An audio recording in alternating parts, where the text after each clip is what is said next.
Apocalipse, para os que estavam na semana passada e até mesmo para os que não estavam, mas assistiram a nossa aula pelo YouTube, depois gravada. Se vocês se recordam, nós iniciamos mais um ciclo dessa contação de histórias, que é dessa história do plano de salvação e da condenação dos ímpios, a revelação. Nós iniciamos uma nova sessão, que é exatamente a sessão a partir do capítulo 8, que fala das trombetas. Semana passada, só em breves palavras, nós falamos das primeiras 4 trombetas que, basicamente, se vocês se lembram, elas atingem o mundo natural. Nós tivemos Lembrando que as trombetas, elas, como muito bem foi falado na aula passada, elas serviam como um anúncio, elas eram tocadas, tangidas, aí algumas versões, elas eram tocadas como um introito de anúncios importantes, de aparições, enfim. Então, essas trombetas, na verdade, nada mais são do que anúncios de um juízo que está por vir. E nessas 4 primeiras trombetas, nós conversamos que elas atingiram aí o mundo natural. Se vocês lembrarem, uma saraiva de fogo, na verdade, fogo e sangue, esse caráter destruidor, foi derramado, houve uma contaminação aí da água doce, depois houve destruição de uma parte da água salgada e suas embarcações. E a última trombeta, a 4ª, então, 1/3 dos astros luminosos perde, digamos assim, o seu brilho, 1/3 é atingido. Então, nós tivemos aí 4 trombetas falando sobre a destruição do mundo natural. Lá no finalzinho do capítulo, se vocês também estão lembrados, há uma cena interessante, uma águia sobrevoando e olhando ali os habitantes da terra e aqueles que tinham a terra como sua morada. Ela profere 3 ais, ela faz ai, ai, ai, ai de vocês que têm a terra como herança, querem fazer da terra moradia, na verdade. Então, esse primeiro ai aí, esses ais são um prenúncio do que os próximos 3 anjos vão fazer, que serão as próximas 3 trombetas que atingirão diretamente os seres humanos.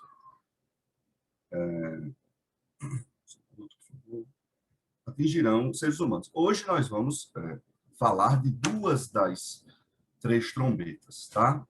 Vamos já início, então. Eu gostaria que vocês abrissem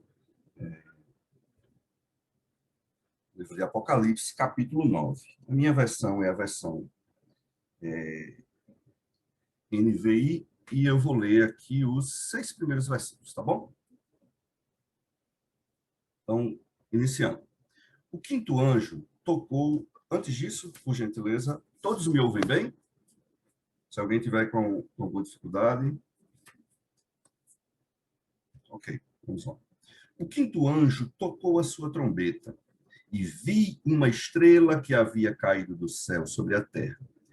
A estrela foi dada a chave do poço do abismo. Quando ela abriu o abismo, subiu dele fumaça como a de uma gigantesca fornalha. O sol e o céu escureceram com a fumaça que saía do abismo. Da fumaça saíram gafanhotos que vieram sobre a terra, e lhes foi dado poder como o dos escorpiões da terra. Eles receberam ordens para não causar dano nem à relva da terra, nem a qualquer planta ou árvore, mas apenas aqueles que não tinham o selo de Deus na testa. não lhes foi dado poder para matá-los, mas sim causar-lhes tormento durante 5 meses. A agonia que eles sofreram era como a da picada do escorpião. Naqueles dias, os homens procurarão a morte, mas não a encontrarão. Desejarão morrer, mas a morte fugirá deles. Tá? A gente vai parar aqui nesses 6 primeiros versículos e nós vamos atentar para pontos interessantes, pontos-chave aqui de cada um. Em primeiro lugar, o João, em sua visão, ele observa que ele vê, após a quinta trombeta ter sido tocada, o quinto anjo ter tocado a trombeta, ele viu uma estrela que havia caído do céu sobre a terra. É importante destacar aqui, meus irmãos, que o evento ele não é simultâneo, tá? Na NVI é muito claro a NVI é muito clara quando ele diz aqui que é uma estrela que havia caído, ou seja, ele é como se ele dissesse assim, uma estrela que tinha caído, a estrela que tinha caído no passado, aquela estrela que caiu naquele tempo, foi dada a chave do poço do abismo, certo? Então, observem e atentem para que não é um evento simultâneo. João está falando de uma estrela que já tinha caído. Esse abismo é, na verdade, a residência dessa estrela caída, que é Satanás. Lembrem-se das passagens que eu vi Satanás cair como um raio, e nós temos referências no Novo Testamento com a descrição desse evento. Então, a essa estrela foi dada uma chave. O rei desse lugar, então, o rei que habita nesse lugar é o próprio Satanás, que quer destruir o reino de Deus. Percebam que essa chave não pertence a Satanás. O Senhor, em sua soberania, em seu poder, é ele que controla. Então, a Satanás foi dado uma espécie de autonomia momentânea no que ele recebe essa chave para que esses espíritos malignos que nós veremos na frente, que saíram, na verdade, desse poço, a gente viu nessa nossa primeira leitura, que eles pratiquem aí os seus atos destrutivos. Aqui, só para trazer aqui a vocês um pouco mais de entendimento a respeito dessas nossas primeiras discussões sobre o abismo, eu não quero aí entrar na aula do capítulo 20, tá? Mas só para a gente ter em mente esses conceitos quando a gente for se deparando com eles. Esse abismo ele não é aquele lago de fogo, tá? Lá no capítulo 20, versículos 10, 14 e 15, nós temos o lago de fogo como o lugar de castigo final. Então, esse abismo ele não pode, que foi mencionado nos versos 1 e 3, ele não pode ser aí, então, o lugar do castigo final, certo? Esse lugar, então, ele deve ser interpretado de forma figurada. Não sabemos se é um lugar físico, de fato, em algum lugar, ou um lugar espiritual, figurado, simbólico, mas a verdade é que esse lugar existe, é o lugar onde Satanás foi, e junto com uma leva de demônios, aí eu uso o que o pastor Leandro Lima disse, demônios esses que a Terra nunca teve contato, porque lá estão aprisionados para dia, mês, ano e hora, como nós veremos mais à frente do capítulo 9. Então, esse abismo, ele é o que o Pedro, na verdade, em 2 Pedro 2,4, é o que nós temos. Aí na nossa tradução tem inferno, tá? Para o português, nós sabemos que há muitas palavras que não foram traduzidas aí em sua em algumas versões, elas não trazem a real dimensão do seu significado. Aqui é uma delas, por exemplo, que lá em Pedro, 2 Pedro 2,4, quem quiser conferir depois, está escrito, porque Deus não perdoa os anjos que pecaram, mas, havendo-os lançado ao inferno, aí algumas versões trazem inferno, mas a tradução é abismo, é a mesma palavra que João fala aí no capítulo 9 de Apocalipse, os entregou às cadeias da escuridão, ficando reservados para o juízo. Então, em rápidas palavras, até porque nessa aula Rubens ou Saulo falarão melhor sobre isso, e aqui eu quero que, já que eles anotem aí para trazerem esse assunto novamente, esse aprisionamento de Satanás acontece quando Cristo, então, vem ao mundo, essa escuridão moral que as nações viviam é descontinuada. Se vocês se lembrarem, exceto Israel, exceto o povo de Deus, recebeu a revelação especial, as nações viviam em escuridão espiritual. Lá em Atos 17:30, Lucas escreve que elas viviam, exceto, obviamente, pessoas e famílias específicas, essas nações viviam na ignorância e no engano. Então, quando Cristo vem, esse poder de Satanás sobre as nações, ele é limitado. Tem uma passagem que a gente, aí rapidinho para a gente continuar nossos estudos, tem uma passagem lá em Mateus 12:29, que a gente costuma ler sem conseguir captar, muitas vezes, a mensagem que ela está trazendo. A gente não consegue, eu falo por mim, particularmente, eu nunca tinha estudado um comentário de Mateus para perceber essas nuances, mas se vocês forem lá em 12:29, é uma passagem muito conhecida, que os fariseus eles acusam Jesus de expulsar demônios pelo poder do próprio Satanás. Aí Jesus faz uma pergunta a eles muito interessante. Aí Jesus pergunta mais ou menos assim: como é que alguém pode entrar na casa do valente e roubar-lhe os bens sem antes primeiro amarrá-lo? Isso aqui é interessante, porque Jesus está dizendo aqui que o poder limitado, o poder de Satanás, como foi limitado, é o que permite que essas expulsões desses demônios, que a própria pregação seja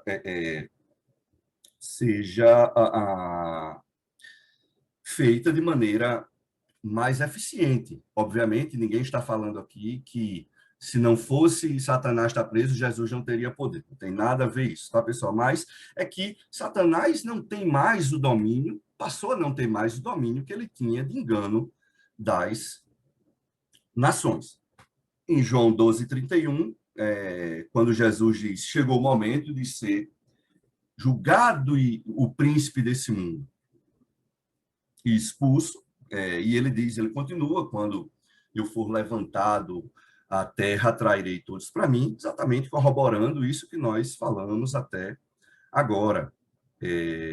Cristo, quando foi levantado, deu livre acesso àqueles que confiantemente se achegassem, permitiu que nos achegássemos confiantemente ao trono da graça, como está escrito lá em Hebreus. Então, rápidas palavras, tá?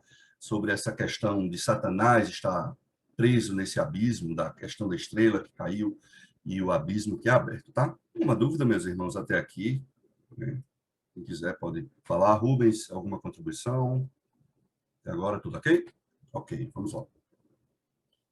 Então, continuando, o texto continua, então, e fala de uma fumaça que sobe desse poço, aqui, claramente, João fazendo uma relação com um mundo que fica envolto nessas densas trevas, sufocado e cego. Aqueles que serão atormentados, estarão sufocados e cegos nesse mundo em trevas. E então ele continua que, além dessa fumaça, criaturas demoníacas fantásticas, com descrições é, é, é, muito fortes, elas saem então desse poço. Se vocês observarem a descrição dessas figuras, lhes foi dado o poder dos escorpiões, eles receberam ordem para não causar dano. Percebam que as criaturas são demoníacas em sua aparência, em sua ação. Mais uma vez, aqui chamamos a atenção para o controle soberano de Deus em todos os eventos, de A a Z, do início ao fim. Lhes foi dado poder. Vejam, eles não tinham em si poder para destruir, mas a eles foi dado poder, foi permitido um poder controlado para ferir, não para matar. E João chama a atenção para a agonia física e espiritual pelas quais esses atormentados passarão. Ele equipara, inclusive, esse sofrimento à picada de escorpiões. Quem já sofreu picada de algum bicho venenoso pode saber mais ou menos aí o que é que João está querendo dizer. Inclusive, esse poder desses gafanhotos, ele era limitado, porque o poder era feito, o poder que foi dado foi só para atormentar e, inicialmente, não para matar. Os gafanhotos, então, saem ferindo todos aqueles que não portam o selo de Deus em suas frontes, mas que amam, entretanto, as trevas e rejeitam a verdade. A agonia é tanta, inclusive, que aqueles que são atormentados, o texto mostra que eles pedem a morte, mas essa morte não vem. Vejam o grau de agonia e desespero. E aqui é o seguinte, já dando aí um spoiler lá para frente, essas agonias, elas são progressivas, tá? Eles pedem a morte enquanto ainda estavam sofrendo simplesmente esse dano da agonia. Vejam o tamanho, o nível de sofrimentos. Essa figura dos gafanhotos, ela para aqueles que lembram, ela é emprestada de uma profecia de Joel 2, está lá em Joel, depois vocês pesquisem com o tempo, nós infelizmente não temos tempo para abrir todas as referências, mas lá em Joel 2, de 2 a 11, Joel, ele compara uma invasão de gafanhotos à invasão de um exército que destrói tudo por onde passa. O que precisa ser depreendido do texto, na verdade, é o simbolismo que há por trás dessas figuras dos gafanhotos. Deixa eu só abrir aqui. Vou partir, então, do versículo 7, acompanhe. Os gafanhotos pareciam cavalos preparados para a batalha. Tinham sobre a cabeça algo como coroas de ouro, e o rosto deles parecia rosto humano. Os cabelos deles eram como os de mulher, e os dentes como de leão. Tinham couraças como couraças de ferro, e o som das suas asas era como barulho de muitos cavalos e carruagens correndo para a batalha. Tinham caudas e ferrões como de escorpiões. E na cauda tinham o poder para causar tormento aos homens durante 5 meses. Tinha um rei sobre eles, o anjo do abismo, cujo nome em hebraico é Abaddon, e em grego, Apollyon, que ambos, essas duas palavrinhas, significam destruidor. Versículo 12, o primeiro ai passou. 2 outros ais ainda virão. Então, como eu ia dizendo, é importante que a gente retire do texto o simbolismo que João estava usando. Quando ele fala, por exemplo, de rostos humanos, quando ele fala de cabelos, eles eram atrativos como o cabelo feminino, que a gente entende, então, por exemplo, rostos humanos eram seres dotados de inteligência e racionalidade com o propósito de enganar. Vejam a aparência sedutora de um belo cabelo feminino, mas, em compensação, dentes ferozes como o de uma leoa, portanto, assassinos, cruéis, violentos, selvagens. Possuíam couraças, como as couraças citadas na Bíblia em outras referências dos guerreiros assírios. Essas couraças seriam hoje o nosso colete à prova de balas, vamos dizer assim. Essas couraças, inclusive, chamam a atenção. O texto, quando trata dessas couraças, remetem a uma realidade de um confronto espiritual. Vejam que nessas descrições dos gafanhotos, eu vou falar lá na frente, mas já adiantando, parecem seres indestrutíveis, impossíveis de ser combatidos. Tamanha é a sua violência e tamanho é o seu aparato. Mais à frente a gente vai falar sobre isso.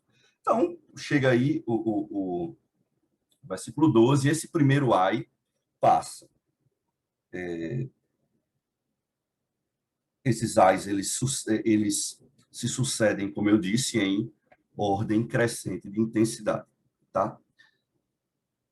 Nós vamos dar início, então, à sessão agora, a partir do soar da sexta trombeta. Elias, Oi. Elias, por favor, esses 5 meses de tormento aí, o que você pode... Isso, eu ia falar sobre isso. Esses 5 meses, como nós temos falado, ao longo dos nossos estudos, esses 5 meses não são literais.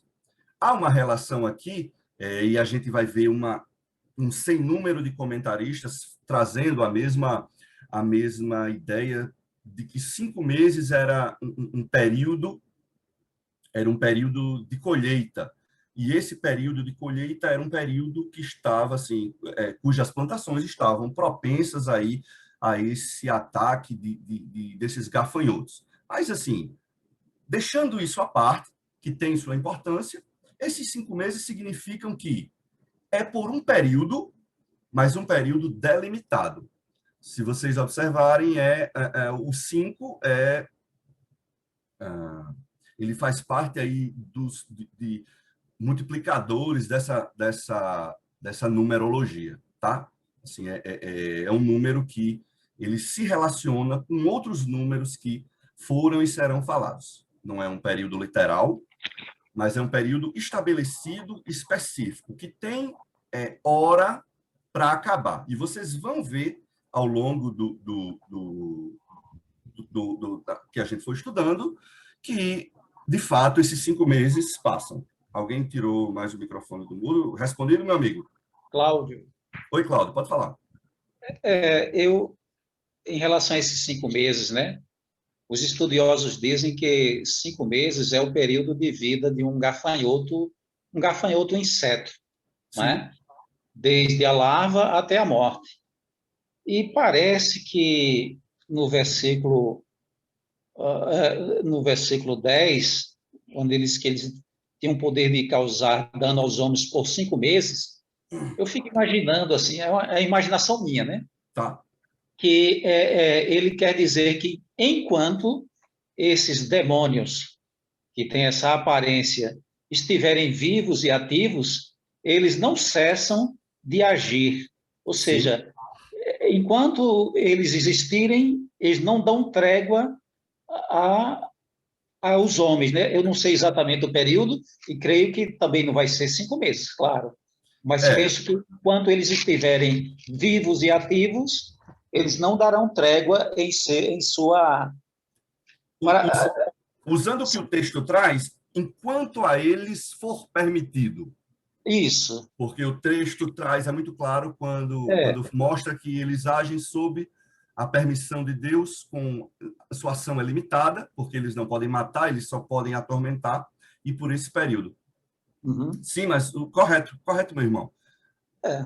Por esse Eu período... penso mais ou menos assim. Não, mas está correto. Por esse período estabelecido É. por Deus, que nós não sabemos, sabemos que terá uma certa duração, não Isso. será tão prolongado. Lembrem-se aí, eu ia falar um pouquinho na frente, mas já usando o que você falou, lembrem-se que o que Jesus disse, né? Por causa dos eleitos, esses dias, não exatamente esses 5 meses, mas esses dias de sofrimento e agonia foram abreviados. Então, nós sabemos que tudo isso está dentro de um período, não um período literal, não 5 meses literais, não 1000 anos literais, mas Sim. que está dentro de um período, sim. Uhum. Obrigado, Tá Cláudio. certo. Sibaldo, respondido? Oi, Rubens. Também lembrando de uma coisa. Como você falou lá no comecinho, trombeta significa aviso. Ah, o inimigo está chegando, toca a trombeta e tal. Então, é um aviso para o mundo, para as pessoas do mundo. Vejam que logo no começo, quando começou a falar,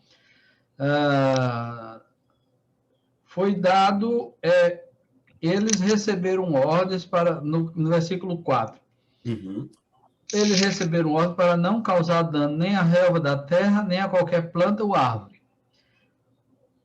Certo? Mas apenas aqueles que não tinham o selo de Deus na testa. Lembrando, né, que lá no capítulo 7, nós vemos que os selados de Deus. Isso. Aqui no capítulo 9 está dizendo, olha, esses demônios não atingem os selados de Deus. Ou seja, os crentes, aqueles que tiveram experiência do novo nascimento, não vão passar por esses tormentos, digamos assim, demoníacos. O demônio não atua, não pode agir sobre os crentes. O diabo não pode agir sobre os crentes. Né? Os crentes estão preservados. Os crentes no sentido daqueles que experimentaram um novo nascimento. Não é que simplesmente sejam... E que o sofrimento indireto, com físico... nome no hall de membros, né? Mas pessoas que experimentaram o novo nascimento. É aquilo que João diz em 1 João, o maligno não nos toca. Né? O maligno não nos toca. Então, nós estamos preservados desses tormentos, esses tormentos são colocados sobre os ímpios, sobre as pessoas que não têm um encontro com Cristo. É o que o salmo que o pastor Marcos comentou hoje, logo na escola dominical.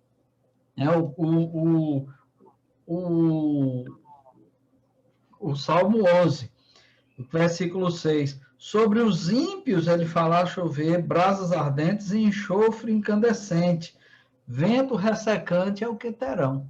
Então, não sobre os salvos, mas sobre os ímpios. Isso, e eu acho que também é importante destacar, Rubens, que isso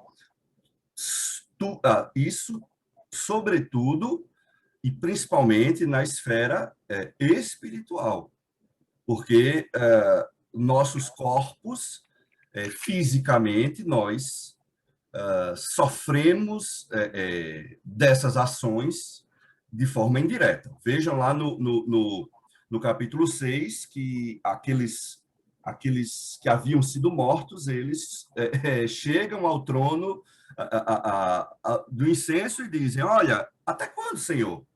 Que eles fazem lá aquelas... Até quando vai ter decapitado, né? Exato. Então, assim, exatamente, no nível espiritual. Mata-se o corpo, mas espiritualmente nós fomos selados. Então, a gente vai dar continuidade aqui e vocês vão perceber o que acontece, tá? Exatamente em decorrência desses avisos e, na verdade, se acontece alguma coisa apesar desses avisos, né? Já adiantando aí para vocês. Então, versículo 13, o sexto anjo, nós vamos para a sexta trombeta agora, O sexto anjo tocou a sua trombeta, e ouvi uma voz que vinha das pontas do altar de ouro que está diante de Deus. Ela disse ao sexto anjo que tinha a trombeta: solte os 4 anjos que estão amarrados junto ao grande rio Eufrates. E os 4 anjos que estavam preparados para aquela hora, dia, mês e ano, foram soltos para matar 1/3 da humanidade. O número dos cavaleiros que compunham os exércitos era de 200 milhões. Eu ouvi o seu número. Então, vamos parar nesses 3 versículos, desses 4 versículos. O sexto acontece, a quinta trombeta acontece. Alguém ia falar? Por gentileza, repita a referência do que você acabou de ler. Esse é o capítulo 9, os versículos de 13 a 16. Tá, obrigada. Tá bom? Quando o sexto anjo toca a trombeta. Então, a gente observou até agora que na quinta trombeta, aqueles gafanhotos, aqueles demônios, eles tinham a ordem para atormentar por aquele período. Agora, a sexta trombeta, esse juízo, esse aviso progressivo e cada vez mais contundente e aterrorizante, quando o sexto anjo toca, então, a trombeta, vem uma voz do altar, de um dos chifres, esse chifre, só trazendo aí vocês um pouquinho para Hebreus, não é aqueles chifres que ficavam do lado de fora, daquele altar do lado de fora, mas sim do altar que ficava de frente ao Santo dos Santos. Esse mesmo altar que lá em Apocalipse 6:2, aqueles santos que haviam sido martirizados apresentam aquelas orações imprecatórias. Depois vocês dão uma voltada aí no Apocalipse 6 e verifiquem essa informação. Então, a esse anjo, que essa voz falou, então, ao anjo da sexta trombeta: solte os 4 anjos que estão amarrados junto ao grande Eufrates. Aqui, só para fazer uma relação, para que vocês se recordem, para que fixem melhor, lembrem-se o que era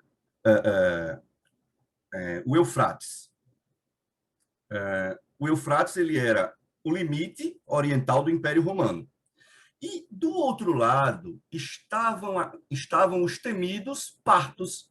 Era um povo que já tinha vencido Roma, o Império Romano, em 2 anos, 53 e 62 depois de Cristo. Os partos, aí lembrando uma pergunta que Persiano fez a Saulo, lembram daquele cavaleiro que carregava um arco e flecha? Ele não trazia espada? Isso está lá no capítulo 6.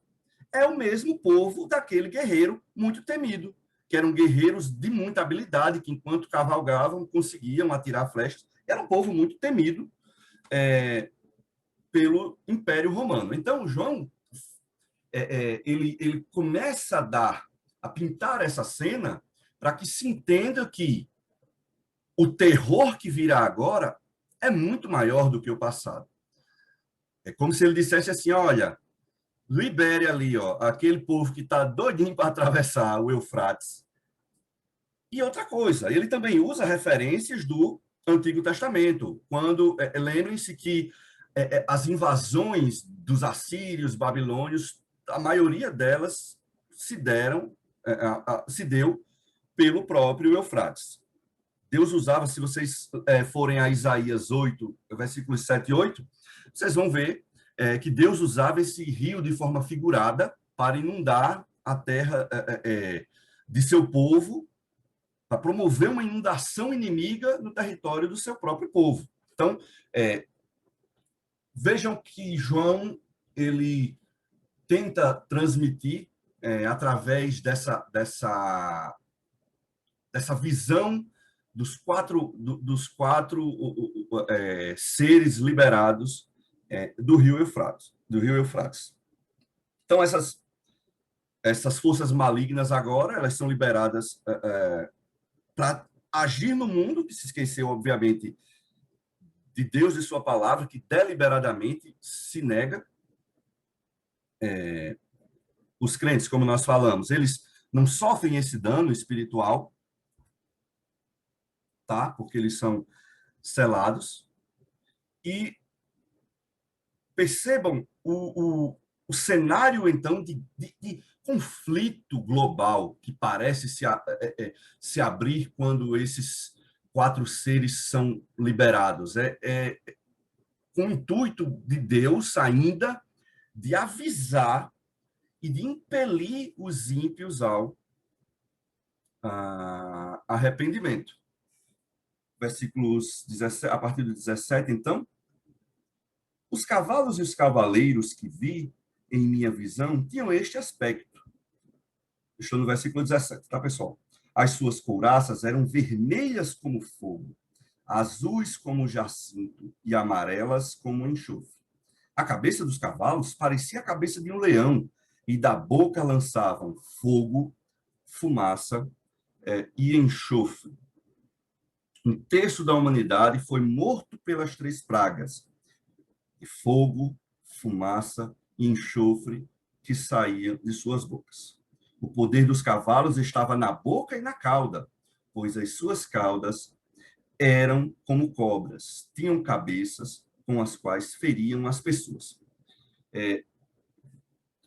Aqui é muito interessante a gente, nessas 3 figuras, dessas pragas que saíam desses cavalos e cavaleiros que tinham essas cores, elas eram avermelhadas como fogo, azuis como jacinto e amarelas como enxofre. E da boca desses cavalos saía fogo, fumaça e enxofre. Aqui, para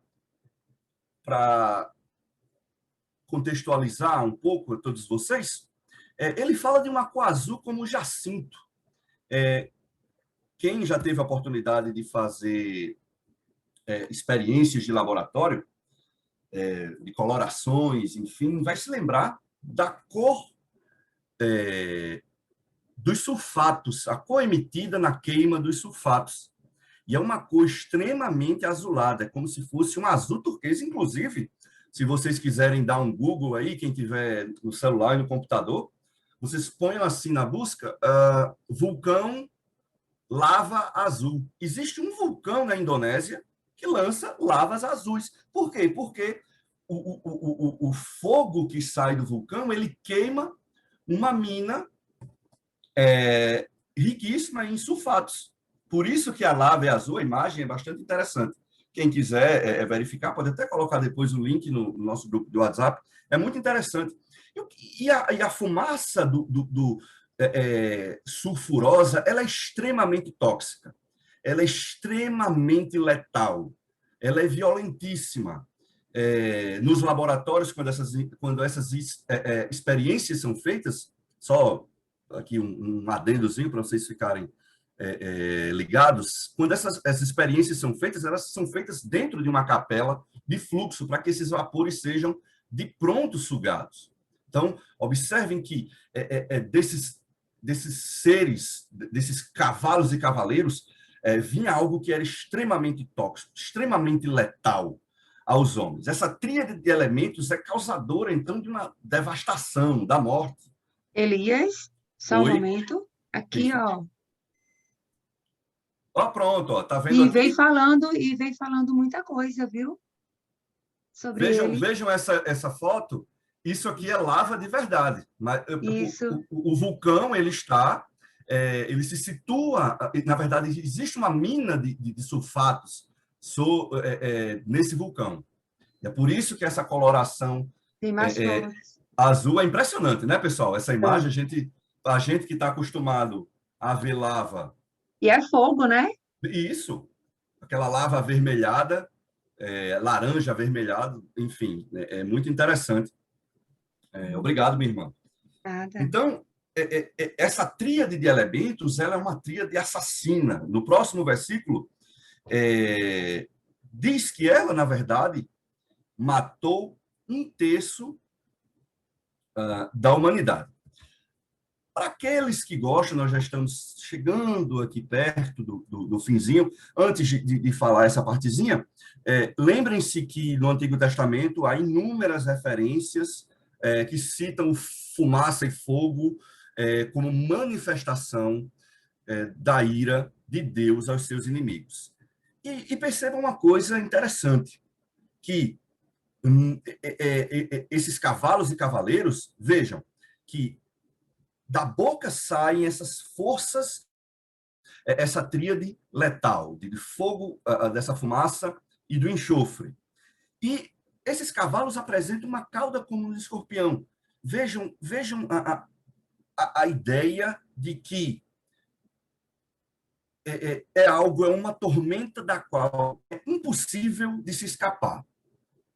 Que é como se aqueles que não fossem atingidos pelo que sai de sua boca, fossem atingidos pela cauda. Vejam a progressão da agonia, que aqui já não é mais agonia. Aqui, depois daquele período de agonia, a gente está falando de 1/3 de mortos, 1/3 da humanidade sendo morta. O irmão Cláudio, na nossa aula passada, nós já estamos, mais uma vez, repito, caminhando para o final, o irmão Cláudio, na aula passada, ele havia comentado sobre detalhes textuais que ele percebera ao longo de suas leituras. E eu quero chamar a atenção para vocês que o livro, na verdade, de Apocalipse, ele é feito de forma muito poética e, como a gente diz, de partes que combinam, que a gente chama, então, de quiasmas. Por exemplo, essas combinações de histórias contadas de forma progressiva, a mesma história, 7 divisões, são uma espécie de quiasma. E a gente tem aí, no versículo 18 e 17 e 18, percebam, lá no 17, nós temos uma parte que ele diz lá, de sua boca, que a gente vai chamar de letra A, da letra B, procediam, letra C, fogo, fumaça e enxofre, e na letra D, que aí indo para o versículo 18, 1/3 da humanidade cai morto. E agora João é como se repetisse aquilo que ele já tinha falado. E morreram como? Do fogo, da fumaça e do enxofre, que procediam da sua boca. Então, percebam, vocês conseguiram perceber que ele progride, chega no ápice, que é 1/3 da humanidade sendo morta, e repete novamente, ele repete o que foi que causou aquelas mortes. Então, temos aí, só um detalhezinho textual para aqueles que gostam, não é o objetivo, tá, pessoal, dos nossos estudos, mas só aí uns detalhezinhos textuais que é bom que a gente se atente. Tá bom? Então, nós vamos agora caminhando para o fim. Elias. Oi, Rubens.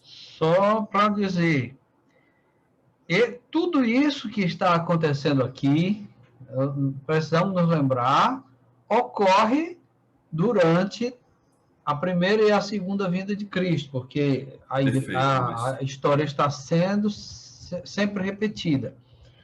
E aqui nós vemos o número que é 1/3, significa uma parte, ou seja, ainda não é o final, ainda está havendo possibilidade, são juízos parciais de Deus, atingindo uma parte da humanidade, a fim de que a outra parte que foi poupada se arrependa dos seus pecados. Deus sempre dando oportunidade para que a humanidade se arrependa. Aí o que é que vai acontecer é justamente o que nós vamos ver nos versículos agora, 20. Que você vai comentar o que é que acontece com essa parte da humanidade que foi poupada de todos esses tormentos que estão acontecendo ao longo da história. Não, e detalhe, Rubens, excelente contribuição. E detalhe que os tormentos, eles são progressivos. Percebam que Deus vai agindo, essa ação é por partes. Lembrem-se das 4 trombetas, elementos naturais. As primeiras 4 trombetas, ou seja, mais de 50% das 7, foi ainda sem atingir, digamos assim, os seres humanos. Nós estamos partindo agora para as próximas 3, na quinta, era agonia mental, física e espiritual, mas ainda não havia a ordem de que essa parte fosse morta. Nós chegamos, então, como mais uma forma de aviso nessa sexta trombeta, de pessoas morrendo, essa parte, um terço de pessoas agora sendo mortas, para exatamente o que está agora no versículo 20 e 21.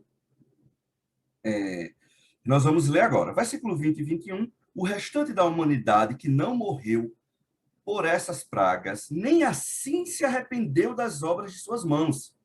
Eles não pararam de adorar os demônios e os ídolos de ouro, prata, bronze, pedra e madeira. Ídolos que não podem ver, nem ouvir, nem andar. Também não se arrependeram dos seus assassinatos, das suas feitiçarias, de sua imoralidade sexual e dos seus roubos. Então, como o presbítero Rubens disse, o que é que acontece depois de tanto aviso, depois de tanta morte, agonia, desespero mental, espiritual? As pessoas não se arrependem.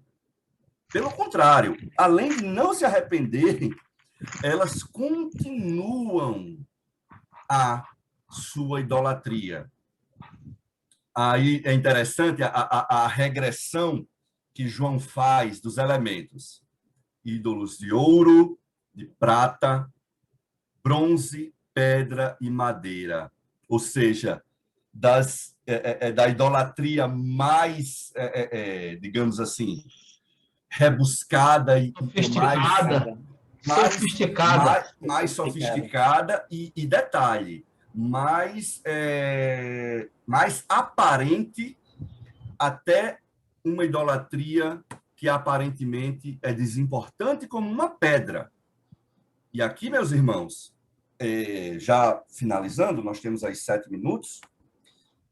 Quando a gente escuta, e isso aqui não é uma crítica, porque é algo que nos vem naturalmente, até pelo continente que nós moramos, pelo país que nós moramos, que nós vivemos, nós crescemos imersos numa cultura idólatra.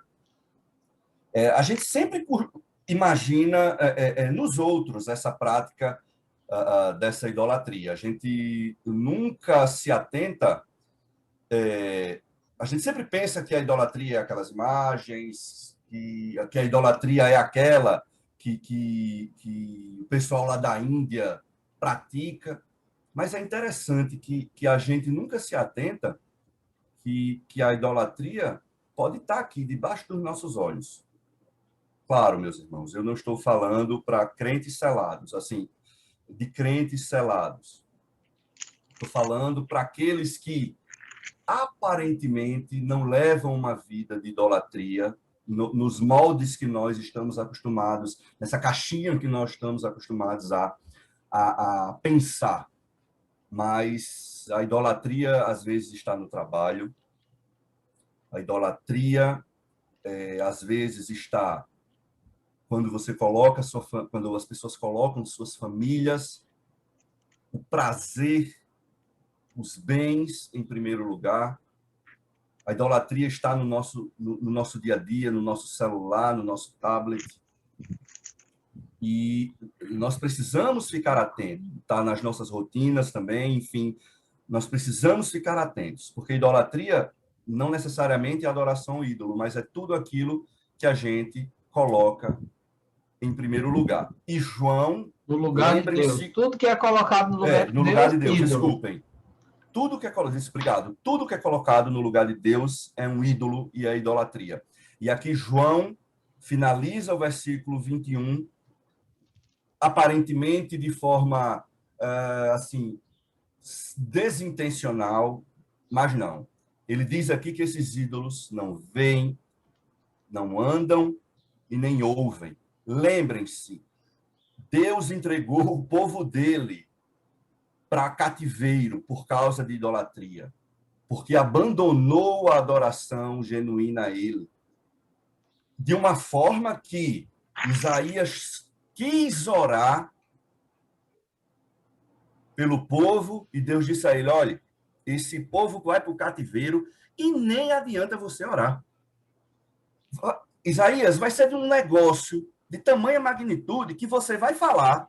Ah, Isaías, legal, você se colocou aqui, Senhor, purificou minha boca, e me envia. Beleza, Isaías, eu vou te mandar. Mas você vai pregar para um povo que não vai ouvir, viu? Você vai pregar para um povo que não vai entender nada, porque ele está ensurdecido pela sua idolatria. E esse povo vai para o cativeiro e nem adianta você pedir para que ele não vá, porque ele vai. É isso que está escrito, não nesse português que eu acabei de usar, mas é assim que está escrito. Então, João chama, esses ídolos não veem, não andam e nem ouvem, porque Deus, a ira de Deus se manifesta contra todos aqueles que praticam tal iniquidade. E eu encerro aí usando exatamente esse trechinho aí que é do que está lá em Romanos, no capítulo 1. Eu falei um pouco na minha aula passada que Deus ele refreia esses eventos ainda dando chance para que aqueles que vejam essas catástrofes, esses acontecimentos, eles se voltem, eles se arrependam. Mas quando Deus libera o homem para viver conforme a própria vontade, e aí, meus irmãos, cuidado com o que vocês escutam por aí, não tem frase mais diabólica do que siga o seu coração, porque se você seguir seu coração, você vai para o inferno. Tá certo? Porque o nosso coração é enganoso, corrupto. E aqui diz, no capítulo de Romanos... E é interessante também, Calvino dizia o seguinte, que o coração do homem é uma fábrica de ídolos. Perfeito, mas isso é uma verdade. Isso é de uma verdade bíblica. A Isaías diz, em Jeremias também fala que nosso coração ele sofre de uma doença incurável. Então, meu irmão, não siga seu coração, não. Senão, se você estiver seguindo seu coração, você está num caminho complicado. Então, aqui em Romanos, no versículo 1, a partir do versículo 18, aqui a gente já está acabando. Portanto, a ira de Deus é revelada dos céus contra toda impiedade e injustiça dos homens que suprimem a verdade pela injustiça, pois o que de Deus se pode conhecer é manifesto entre eles, porque Deus lhes manifestou. Pois desde a criação do mundo, os atributos invisíveis de Deus, seu eterno poder e sua natureza divina têm sido vistos claramente, sendo compreendidos por meio das coisas criadas, de forma que tais homens são indesculpáveis. Aqui, ora, se os homens são indesculpáveis pelo que é revelado por Deus na sua natureza criada, imagine quando ele lança sobre o povo esses avisos claros de convite e arrependimento. E aqui ele diz, continuando então, parte B do versículo 21, não glorificaram a Deus, nem lhe renderam graças, mas os seus pensamentos tornaram-se fúteis e o coração insensato deles obscureceu-se. Por isso, aí no 24, aí trocaram a glória de Deus, imortal, por imagens feitas, segundo a semelhança do homem mortal, bem como pássaros, quadrúpedes e répteis. E o 24, por isso Deus os entregou à impureza sexual, segundo os desejos pecaminosos do seu coração, para a degradação do corpo entre si. Trocaram a verdade de Deus pela mentira e adoraram, serviram as coisas e seres criados no lugar do Criador, que é bendito para sempre. Então, Deus os entregou a paixões vergonhosas, mulheres trocaram suas relações sexuais naturais por outras, contrárias à natureza. Homens também se inflamaram de paixão por outros. Atos indecentes começaram a ser cometidos e receberam em si mesmo o castigo merecido pela sua perversão. Então, meus irmãos, é isso que acontece quando Deus diz para o homem assim, vai. Você é livre para agir conforme o seu coração, segundo a sua vontade. Mas ele não simplesmente diz vai. Ele faz com que recaia sobre esse homem misérias inimagináveis. E nós estamos vivendo misérias morais, espirituais inimagináveis. Falei na aula passada, e aqui concluo, que quando o tempo de Noé estava insuportável, porque as pessoas se davam em casamento e casavam em casamentos que eram contra a vontade de Deus, assim como em Sodoma e Gomorra, quando já estava insuportável o nível de iniquidade do homem, veio o fim. Então, Deus ainda aqui, no capítulo 9, continua avisando o homem que ele se arrependa. 11 horas. As trombetas estão tocando, né? As trombetas estão tocando. Mas as trombetas estão aí tocando. As catástrofes estão acontecendo. Os 4 cavaleiros estão correndo pelo meio do peste, a violência, tudo isso está acontecendo. E, enfim, Deus continua na verdade, avisando aos ímpios, porque glória só a Ele, porque nós mesmos não merecedores da sua graça, Ele derramou sobre nós. Meus irmãos, 11 horas e 2 minutos. Aqueles que quiserem falar alguma coisa, alguma contribuição. Eu gostaria um pouquinho, Cláudio. Por favor, Cláudio. A gente percebe, né, que a quinta trombeta, ela traz aos homens terrores infernais. A sexta vai mais adiante, leva homens à morte física, e a sétima leva o homem à morte eterna. Ou seja, são as progressivos, né? Exatamente. Esse pi é no nosso programa, tá? Quando tem assim, alerta de spoiler, a gente já solta automaticamente para não adiantar as próximas aulas. Mas é verdade, meu irmão, você tem razão. E nós chegaremos aí na aula que vem, nós iniciaremos o capítulo 10. E, enfim, no último domingo nós finalizaremos essa sessão aí de mais uma parte da contação de história. Agradeço a vocês que participaram tão pacientemente conosco. Obrigado. Convido aqueles que quiser, quem puder, mande essa aula aí para um amigo, convide-os a participar, que tem sido muito edificante para nós, professores, também. Um abraço, bom domingo a todos. Deixa eu só dar um pequeno recado. Eu li um texto, né, de um comentarista, um cristão que estava comentando aquela tsunami lá na Ásia, né? Aí ele diz o seguinte: Deus sussurra nos nossos prazeres, fala audível na sua palavra e grita nas nossas tragédias e catástrofes. Então, na verdade, as tragédias, as pestes, as guerras, os terremotos são as trombetas de Deus mesmo. Exatamente. Né? O megafone de Deus. Né? Exatamente, sim. Nossos prazeres, ele sussurra, né? Ele fala de forma audível na sua palavra e grita nas nossas tragédias e calamidades. Então, perfeito. Seria uma boa síntese do que a gente está vendo aqui no Apocalipse. Sim. Perfeito, perfeito. Bom, meus irmãos, obrigado, Saulo, obrigado a todos. Boa semana, até domingo que vem. Ok.